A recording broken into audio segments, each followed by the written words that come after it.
on, guys? It's Tony Montgomery from Kabuki Strength here with Shawn Doyle, 2,300 pound total, beautiful man. We're gonna do a quick little interview with him, find out a little bit about his background, how he trains, how he eats, what he likes to do on the weekends, long walks, you know, things like that. So, Shawn, best total so far? What do you put up? Best total so far was 2303. You kind of said it in the intro, but Yeah, I forgot the 03 part. I know that's very critical. oh, that's huge. Yeah. 3 pounds is huge. Just wanted to build the credibility. So to build up that total, you hit a squat of what, and bench and deadlift? Squat was 865. I missed 920 twice. That's irrelevant. I'm just saying. You either get it or you don't. Well, yeah, I fucked up. I'm not gonna lie there. Yeah. Then bench, I hit 551 and 887 on the deadlift. Nice. And previous to that, your best total was what? 2105. So the biggest change between the 2105 to the 2300 was me coming to the gym? I wouldn't go that far. What'd you do differently, or was it just a big time gap in between those two? I think there was like 2 years in between those two, or so, around that time. So there was obviously some strength gain there, but also this 23 was my first meet in reps. Okay. So that adds quite a bit. Okay. What's your best sleeve squat? I think I hit 785 on a safety bar. I didn't really work up to a max. Yeah. Nice. So kind of give us a little bit of background on yourself outside of the lifting realm. A little bit of background. Yeah, like where'd you go to school? Are you educated? You just live out in the woods? Yeah, so I'm originally from the East Coast. Went to college at Virginia Tech. Moved out here after college, and then found a job, and I do kind of live out in the woods.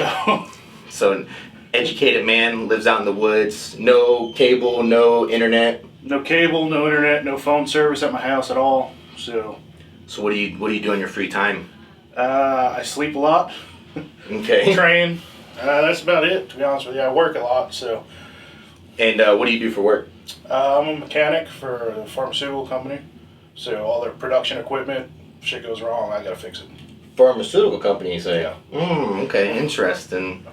So with that kind of background, being a nerd and being very small, what kind of brought you into lifting? Probably got picked on a lot in high school and decided to lift some weights. Oh yeah, I mean I'm still picked on now, so I'm still tiny. Yeah. What brought you into lifting? What was the appeal? Honestly, in college I didn't do shit for a long time and just got fat and disgusting. Yeah. And then a buddy of mine wanted to start lifting. I said I'd help him out, and then just kind of kept with it. Yeah. How'd you start? Did you start straight into powerlifting, or were you doing bodybuilding to build this physique? As you can see, I spent a lot of time on my physique. Yeah. So no, to start out, we were just doing a bunch of bullshit, basically, and then somebody in the gym actually said, "Hey, you're pretty strong. You should compete." So that's when I started going more towards powerlifting. Okay, nice. And how long did you lift before you started like specifically looking into doing powerlifting?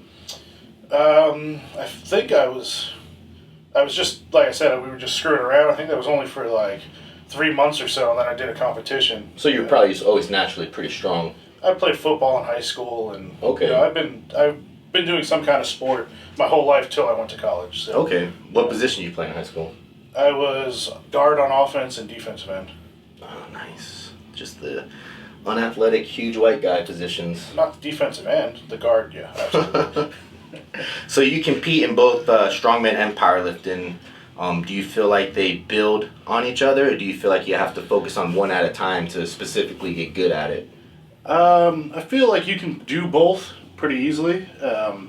For powerlifting, all I would do is stop my event training when I got close to a powerlifting meet and kind of focus on just to peak for the powerlifting meet. Okay. And then opposite for strongman, I do more events closer to the contest. That's about it. Yeah, nothing else changes. You still push kind of the same rep and set schemes for the strongman, or I'm guessing you just take it week by week depending on how you recover. I mean, I did, but I wasn't that good at strongman. So. Okay. So you think in order to fully to get as good as you can be, you got to just focus on everything, building up that. I mean, you can build strength all around, and that's going to help both. But obviously, powerlifting is a one rep thing, and strongman's not. Right. Most of the time, so you probably do got to throw in some more volume for strongman. Okay. I just hate volume, so. Now, are you done? What are you talking about? You do curls and I said I hate volume. All kinds of bodybuilding stuff now. So how, kind of explain your training philosophy now and how it's kind of evolved throughout the years. My training philosophy now, it's pretty simple. And most of the time it's been pretty simple, but now I do my main lift, whether that be some kind of squat, deadlift, or bench, and then I'll do an accessory. My first accessory is to mimic that lift. So Okay. for bench, I do a lot of overhead. Squats, I'll do like a front squat or something. Yeah. And then after that, that's when I hit the little accessory stuff. Yeah, and that's mostly how you do your off season. Does it change once you start getting into meet prep? So meet prep, I make things heavier, and I'll do less on like my squat day. I'll do squat and then probably some speed deadlifts, and that's the end of my day.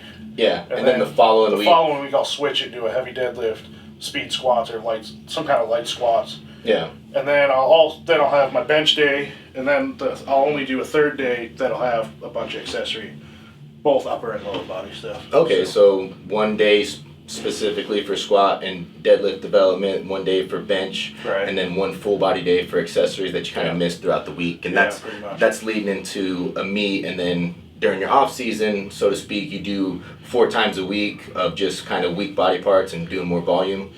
Right. So I mean, I don't really ever like to think I have an off season, but yeah, I up it to 4 times a week when I'm not around a meet, and I'll have a squat day and a deadlift day separate from each other. Okay. And then just kind of work on whatever I feel like I need to work on. Yeah, yeah. So right now, next week you start prep for Big Dogs in Australia. Yeah. And that's towards the end of October. 28th or 28th, something like that. Yeah. So leading into that, how do you feel training's going to start this prep as compared to your last training cycle that you did, the 2303 total? I feel like I'm probably going in a little better. My deadlift has been doing a little better, so hopefully that translates. Haven't been pushing the squat too much, so I'm not real sure where that's at. Yeah. But other than that, I'm feeling pretty good going in. Nice, nice. And so we kind of released a training video to kind of show you some of how your training's going leading up to it. So kind of like how the culmination of it before you started your meet prep. And in the video, you picked a very interesting song to go with it, and just to kind of piggyback on that, the song starts off, "Who's that sexy thing I see over there? That's me standing in the mirror. What's that icy thing hanging around my neck? That's gold, show me some respect." So what were you trying to tell your competitors with that song choice? I mean, I think that song choice is pretty self-explanatory. Yeah. Clearly, people need to look at me and just see the greatness. And just try to be like you. That's right. Show you some respect. Oh yeah, of course. I understand that. You think that put a lot of intimidation into Milanichev? Oh, I'm pretty sure he's over there scared now. Did you forward it to him as soon as you made it? I actually hand-delivered it to him. Nice. So going into this meet, obviously your best total is 2303, but you kind of left a little bit on the platform. What are your expectations, and do you feel like if you hit your expectations, are you going to be competitive in this meet? I mean, the meet has most of the best lifters in the world, so it's going to be tough to come anywhere near it. It's going to be a fight the whole way through for everybody, I think. Honestly, I don't know what I'll end up with. I'm hoping 2350, maybe 24 if I'm really lucky. Yeah. But I want to at least hit my 900 deadlift, because that's been a goal for mine for a long time now. Yeah, yeah. So that's really my main goal, and then hopefully that'll get my total up around 2350, 2400, something like that. Okay, so probably like a 969 kind of day? Give or take. Okay, nice. Yeah, that should, based on the other people's totals, that should definitely put you at least in the top 5 for sure. Yeah. Yeah, so that'll be good. And then in the meet, we have Andre Milanichev's doing it. Right. Burley Hawk's doing it. Odell Manuel was supposed to do it, but he's injured. And Brendan Lilly pulled out as well. And Eric Lillibridge is doing it, maybe? I'm not real sure. Yeah. The list, I think, has changed. Like you said, some people got injured, and various other people have committed or not committed to it. But it's pretty much the top 15 totals in the world that have committed to it for the most part. And it's just no weight class. Just biggest weight wins. One flight. Yeah, that should be a fun meet, definitely. It's something new, and it's probably going to bring out the best in everyone, so that'll be good to see. So kind of leading into getting ready for meets and stuff, when you don't have meets or when you do have meets, what kind of keeps you motivated to like keep coming into the gym and just training the way you train and busting your ass out there? I don't really have a good answer for that, actually. I've just always been kind of just that self-motivation. Like, I always want to beat my old lift. That's why I don't like volume, because I couldn't care less about how many I can do a set of 8 for. Like, that doesn't matter to me. Yeah. So I'm always coming in, I'm like, you know what? Like I said, I want to hit that 900 deadlift. So I've been pushing that. Or I'll come in, I'll say, I want to hit a 600 bench, so I'll push towards that. You know, I'm just kind of... So you just stay motivated to be the best you can be on meet day. Pretty much, yeah. And whether it's 12 months away or whether it's 6 weeks away, you come in with that same drive. I mean, give or take, sometimes I come in, you feel like shit, you're tired. But yeah, overall, I'd say, yeah. Okay. And then kind of just to piggyback on that, if you had to answer this question, like to be the best, you have to do what? Like, what would you say, is the kind of like the thing that you would most attribute, your success to? Like doing whatever it takes type of deal, or? I mean, I think you just gotta make it your main goal. You know what I mean? So if your goal is to be the best, then you can't just start doing random other shit. Like, you can't go on a hike up a mountain, right, and then come in and try to squat. Like, that doesn't work. Even for you, you kind of dropped strongman this whole year just to be good at powerlifting. After last summer, I think, is the last time I did a strongman. Yeah. And then focus. So you just specialize in the one thing that you're... Yeah, whatever I have the goal for, that's what I'm going to aim at. So. Okay, that makes sense. Yeah, because you see a lot of people, they try to do too many things. They try to be strong, and then they want to do like MMA, and then they want to get leaner, and then they want to get bigger. And it's like, if you just focus on one specific thing, that's going to give you the best outcome. Yeah, I see it all the time. Yeah, in the gym, just everywhere. Everybody talks about getting a better total, and then they're also talking about, oh, well, I want to lean out. Well, those two don't usually work together. Right. I mean, you can do it, but it's not normal. Very rarely, that's ever going to happen. So if you're trying to get a bigger total, everything towards a bigger total. Right. So I'm glad you touched on leaning out. Let's talk about your diet a little bit. I know you pretty much follow what I tell you to do, but kind of, detail out like what a day in the life of Shawn Doyle eating is. Well, I follow my nutrition coach. He tells me exactly to eat like this. So let's take a gym day. I'll just walk you through everything normally I'd eat during a gym day. I'd wake up, on my way to the gym, I might eat a couple Pop-Tarts or just something to get a little bit of food in you. Yeah. And then after the gym, honestly, I go to McDonald's usually. Get like maybe double quarter pounder, a couple triple cheeseburgers, something like that. Okay. So I mean, that right there, I think you're so fat. I love it. I think that works out to 3,000 calories or something, whatever it normally would be, and that's like 100 and something grams of protein. McDonald's grams. Right. Protein. Nice slop protein. That's not really protein. Okay. Pretty much. Keep going. It's some kind of food. It's only gonna get better from here. So. And then I'll go to work, and I go into work at my official work day starts at 3:30. I usually get there about 3 o'clock because we got passed down and stuff like that. And then for some reason, everybody on my shift likes to eat lunch at 6:30. So it's really early in our shift. I don't get out of work till 2:30. So that's 8 hours between lunch and the end of my shift. Yeah. So if I bring food, which isn't very often because I'm lazy and don't want to cook. Surprised you would even have like electricity at your house. Oh, I have electricity. That's about all I have, but I have electricity. If I bring food, it'll be usually just something easy, ground beef and pasta. Usually pound and a half of ground beef with some sauce. Yeah. Some pasta in there. But usually I don't, so I'll run out to either, get a big sub or go to fast food again or something. Yeah. Basically just get a bunch of calories, whatever I can get. Is calories. Yeah, and I hear that a lot with a lot of the top lifters. Like, all you want to do is focus on calories, and if you can only get them in a certain way, then that's better than not getting them in at all. Right. And with your schedule and whatever just is conducive to you, obviously it's working. So why would you stray from it? And if you're over 300 pounds, it's going to be almost damn near impossible if you ate healthy all the time to get the calories in. You want to be miserable. Yeah, you'd have to eat I don't know, 8, 9 meals, however many, a ton of meals a day. Yeah. I just don't have the ability to do that. Yeah, so your biggest thing is just calorie consumption to fuel training. Right. And kind of, if you train hard enough, it kind of burns through whatever calories you're putting in there, good, bad, or the other. Yes, because I eat like shit and I don't gain weight really. So, Yeah, I mean, must be. And then,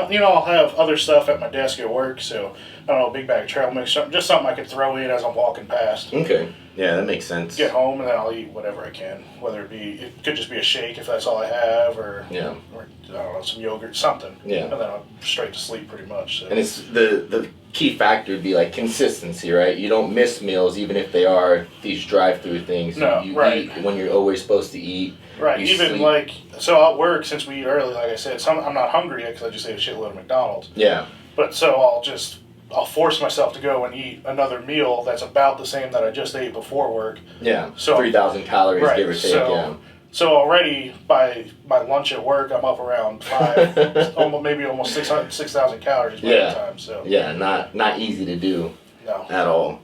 So it's just consistency with food, consistency with sleep, consistency with training, and give that 10 years and you'll be good.